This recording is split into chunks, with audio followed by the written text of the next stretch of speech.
Well, it's not very nice out today either. Minus 20, minus 30. Show must go on. Last video we left off at these transfer cases. I'm gonna get the oil drained out of them, and then we're gonna get the show started. The thing I found with the Milwaukee gun, that ring on the front is just snug. Sometimes it's hard to get sockets on. Good day everybody, welcome to today's video. As you guys just seen in the video, we are going to do the transfer case build in my 2003 Jeep TJ LS swap. So what I'm doing is I got a 231C transfer case, a 231J transfer case, which is stock out of my truck. We're going to mix and match the pieces to make a transfer case that will adapt to my 4L60. There's a few things we need to discuss. One is the vehicle speed sensor. That's with the slip yoke eliminator that we're going to be transferring over. I got a device that'll take the signal from that, convert it to the signal that the LS computer will need to see. Another thing we need to figure out is the four-wheel drive high and low switch. That seems to be another problem with doing these engine swaps, is that when you put it in four-wheel drive low, it won't shift out of first. That being said, some people say that you need to have it hooked up to a switch for a toggle switch. Some people have done it through the programming. However, that's going to be a lot later in the video build project. Right now, we just want to get the transfer case built, see if we could swap over the shafts, make a transfer case work, bolt it up, and continue with this project. So let's get started. Before we get started on the rebuild, this is the rebuild kit I got. Brand new chain. This is the NP231 and 207 transfer case rebuild. Comes with all your seals. It's got some gaskets. Your bearings, these are Japanese bearings. I opened them up already to have a look. This little bearing can be a pain to remove, but I got a blind hole puller that's coming in that I'm going to use to yank that bearing out. This is a needle bearing right here. Everything seems to be in working order. Let's hope we don't have any issues. The Medivac's one of my favorite tools to use. I could just easily pick them up and dump them in, but I'll use this method. It's a little bit cleaner. Oh yeah, there's some oil in there. Unfortunately, the Medivac can only do so much.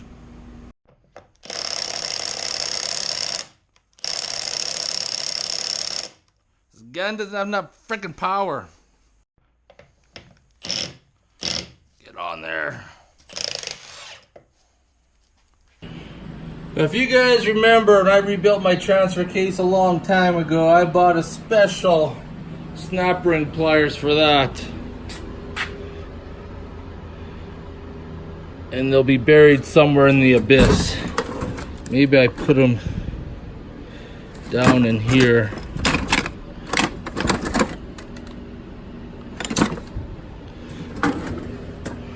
Or are they in here?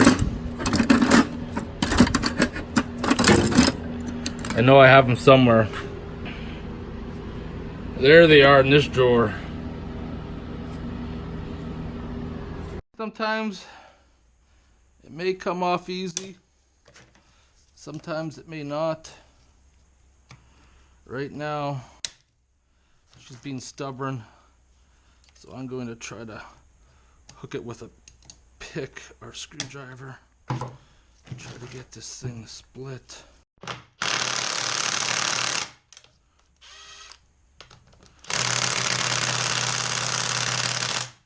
Man, this thing is really useless. 10 mil. Full power, doesn't even have the balls to get it out. That's pathetic. Really pathetic. I gotta use a 1/2-inch impact to remove 10 mil bolts, because that thing's weak as fuck. Holy fuck.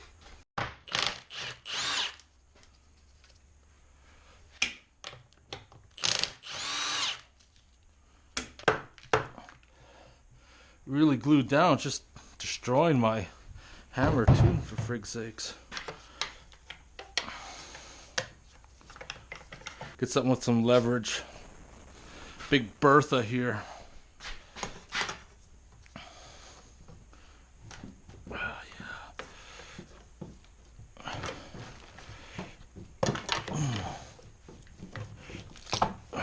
we go. Gotta do something with some leverage. I think you're done. There's another one.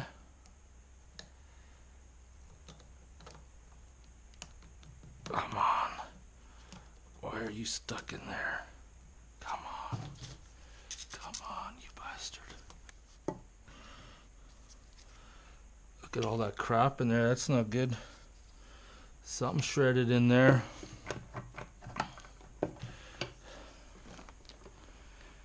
Everything should just come right out. Come on.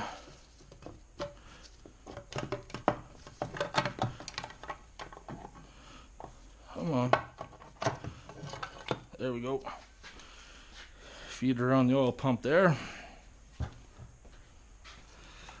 Now, why didn't the oil pump come off? That's what I want to know. The oil pump should have came off the first time. Just being stubborn, I guess. All right. Got a little bit nervous there when I pulled her apart and saw this. That's a silicone. Thought something was shredding inside there. The oil pickup screen, still a little bit dirty. Need to clean that up a little bit more if I decide to use that one. Might have a look at that oil pump. But I ran into my first snag. Frig. I thought the shaft was different from the gear itself, but it appears that it's all one piece. It's not what I wanted, because I wanted to utilize that shaft right there.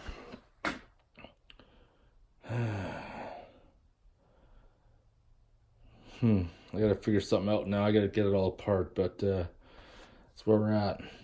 We can go about pulling these out.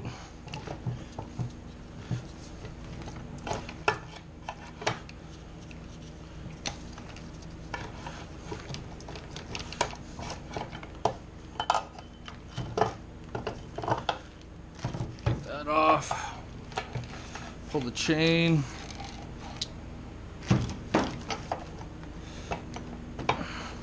This is your shift fork. One of the plastic pieces just came off. This is what I want to point out when you take this cover off, and you want to make sure you don't get too crazy on the silicone. You put it back in. You see this groove right here, and you can see right there silicone is got all around it, but that's so that when the oil comes in here, helps lubricate the bearing, it can drain. Well, this hasn't been the first time this transfer case has been apart. Someone went a little overzealous on the silicone there and helped block that return line, or return hole for the oil. So this is where I stand right now. This isn't working out the way I wanted it to. I could probably make it work with that front shaft, output shaft, but that means I'm not going to be using the wider transfer case chain, which I was hoping, because I know that's going to become an issue in the Jeep. So unless I could find a new shaft that utilizes that style, I may be hooped. But I also may be hooped too if it won't work with the planetaries. I need to do some research tonight. It's almost time to shut her down. For right now, we accomplished quite a bit tearing all this apart. I need to do some thinking what I'm gonna do next.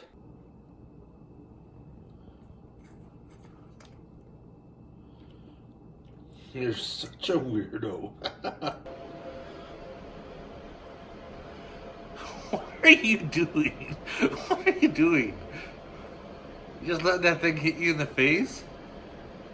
Dumb guy, you're so weird sometimes. Sleep in beauty. Well, I kind of thought the graduate had been heated up by now, but I guess the timer had shut it off. Need to make some room right now as we're going to start tearing it apart. It's kind of odd. I was kind of hoping I'd have a 6-gear planetary because I had the wider chain. It's only a 4-gear planetary, but if it was 6th gear, the new process tag would have said HD on it somewhere, but it doesn't. So it is what it is. Gonna organize this and let's start tearing apart this one. So remember the silicone on this one here? When I rebuilt this one, put it together, I went a little overzealous on it as well. So I'm pretty sure my pickup screen is gonna be plugged and we're gonna see some of the same issues. However, I'm gonna rectify that when I rebuild it. Instead of using silicone or RTV, whatever, I'm gonna use some Loctite 515 gasket maker instead. So let's start by ripping out the sensor, ripping out the front yoke, get that off, rip off the back yoke, get that snap ring out, split the case, pull it apart, and see what's gonna go down. Last night when I went inside, I rectified this problem right here. I did find a guy on eBay that was selling a wide chain kit for $231, and it came with the proper shaft, the same as this one here, for a yoke. So it came with, it's gonna come with the center section here, this, and the used chain. But I got a brand new chain, so that makes me happy. It's only like 200 bucks. These input shafts, or output shafts I should say, are friggin' expensive. In case you're wondering, these yokes are 1 1/8 inches.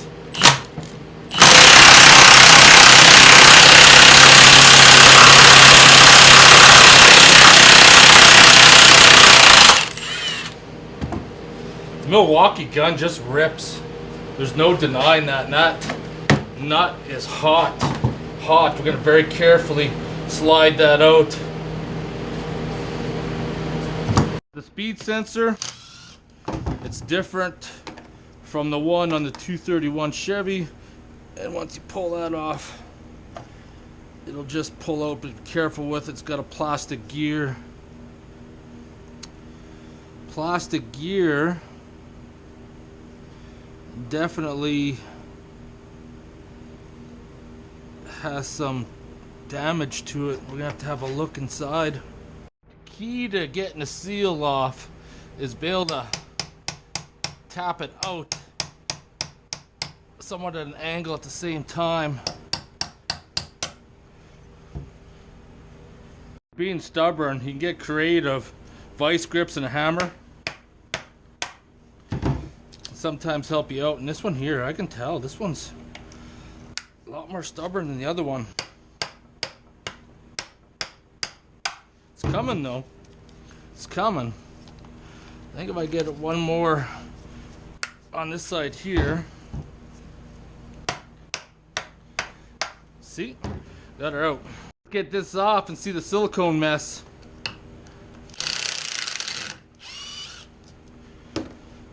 Gonna be nasty. All right.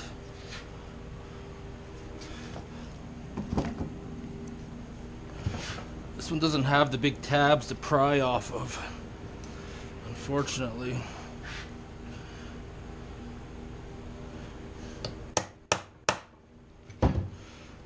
Or does it?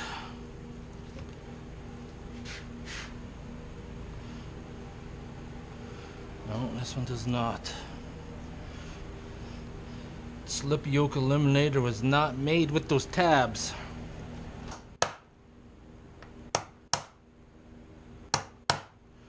So we just gotta find a place and gently rip it apart. Careful of the seal. It occurred to me we can't split the case off until we get these snap rings off, because the drive gear has to come out for the oil pump to slip around that. So this one's got a tag for your wire.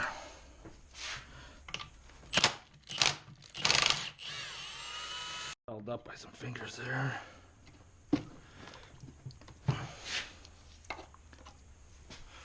Get this.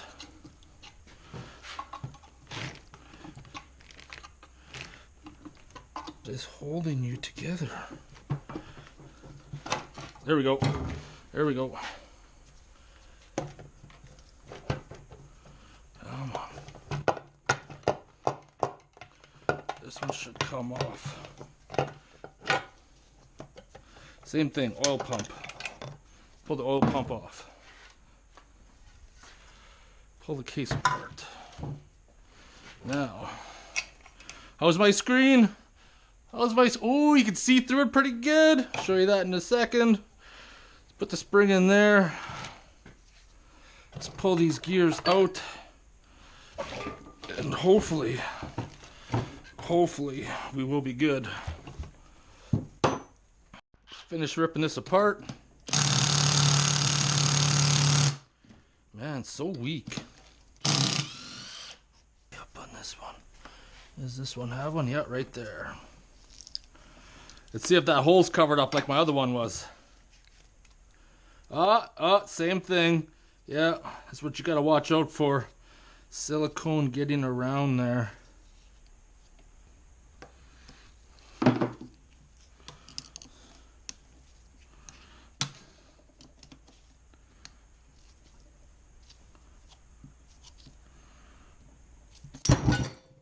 Holy fuck. That's why you should wear a face shield. Good thing I didn't get that in the face. Pop this electrical switch out because I need to transfer that over to the other one. Hopefully it's the same profile. The Chevy has a vacuum switch while the Jeep has an electric switch. 15/16 is just a little too big, but should work.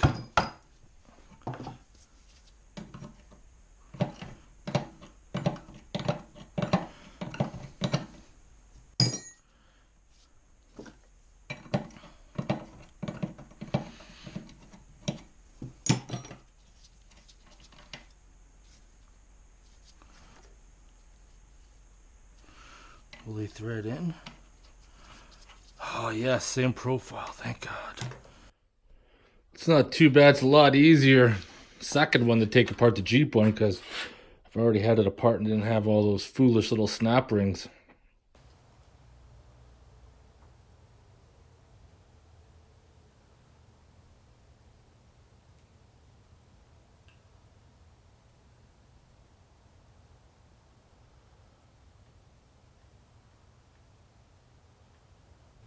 I don't know about you guys, but I think it's motherfucking beer time. I got enough of transfer cases for now.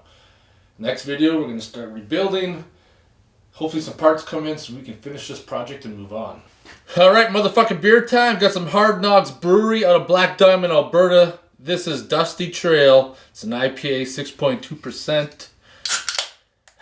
Job well done. Motherfucking beer time, everybody.